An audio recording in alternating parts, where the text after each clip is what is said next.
It's Tuesday, which means yet another dive into the past with the Kentucky Historical Society. Today, we'll hear the amazing history behind a 19th century couple from Kentucky.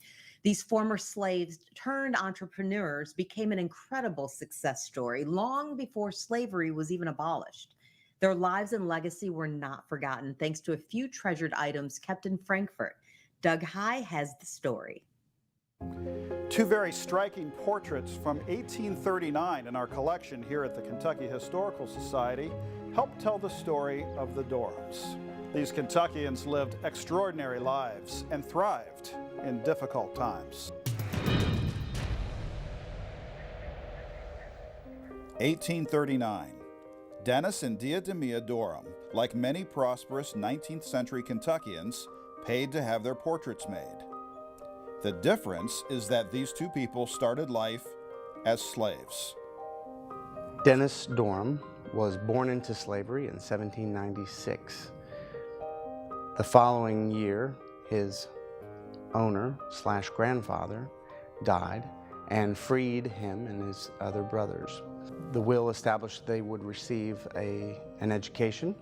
As a result of that, he became a very successful businessman.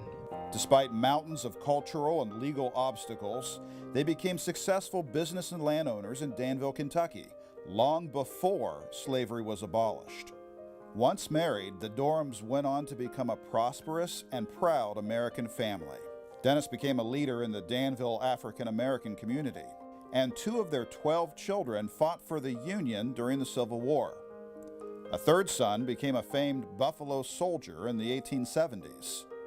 And a generation later, a Dorham grandson became a veterinarian, the second African American to do so in the country. 100+ years passed. The Dorham portraits were found in very poor condition in a Boyle County barn and restored through extensive conservation. Their likeness not lost to history, or their unique story.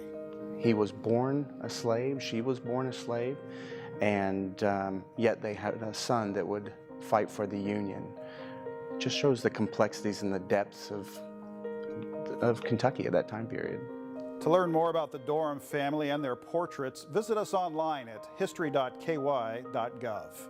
From the Kentucky History Center and Museums in downtown Frankfort, I'm Doug High.